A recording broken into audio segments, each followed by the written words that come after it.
Good morning, fourth graders, or evening or afternoon. Good day, everyone. Today we're going to be on pages 20 and 21 for language. Page 20 is only a review of what we've already done. So go ahead and complete Write B.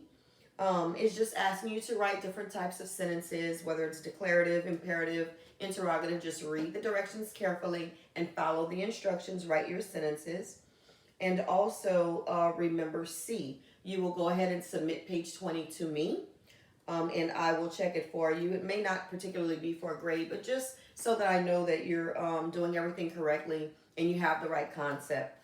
Okay, so today we're going to be looking at commas 2. Commas part 2. We did commas part 1.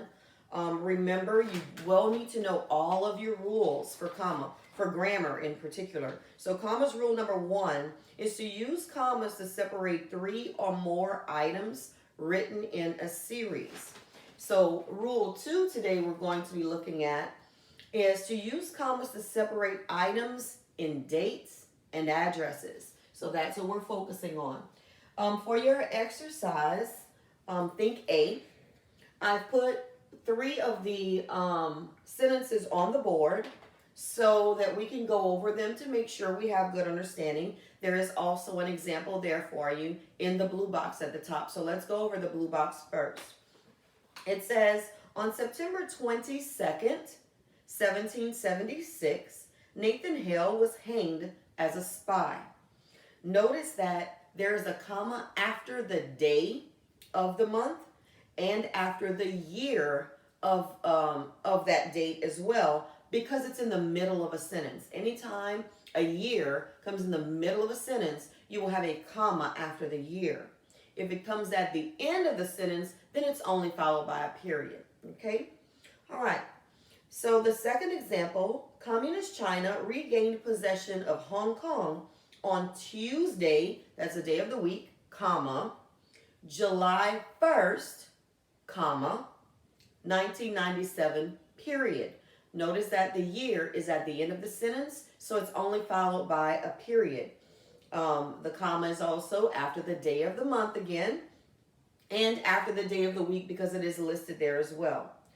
Next example, grandmother lives at 250 Oak Drive, comma, Canton, comma, Ohio, period. So Canton, Ohio is a place. Canton is the city, Ohio is the state. So therefore you put a comma between the city and state. Every time you have a city and state together in a sentence, you put a comma there. You will also put a comma after the street address. So 250 Oak Drive is the address where she actually lives. Okay? And then Canton is the city and Ohio is the state. And finally, the last example shows you a city and state at the beginning of a sentence so that it's not, the state is not followed by a period, but it's followed by a comma because it's at the beginning, or even if it's in the middle of a sentence, you would also use a comma there, but only at the end do you use a period. So Hartford is a city, Connecticut is a state. Hartford, comma, Connecticut, comma, is the center of the insurance business, period. So notice that the comma comes after the state as well because it's in the beginning of the sentence. So let's look at these examples. It says Mr. Jones's grocery store is located at 425 Delby Road, Decatur, Illinois. So here we have an address, we have a city, and we have a state. So make sure that you don't put a comma after the number of the street. A lot of my fourth graders tend to do that in the beginning. And there's no comma that goes before the address, okay? So find the street address, which in this case, we're dealing with the road. It's a road address. It's 425 Delby Road, okay? So we'll put a comma after the road, okay? And then Decatur is a city, Illinois is a state. Okay, so between city and state, you will also put a comma. So Decatur, comma, Illinois. Okay, next one, number 4.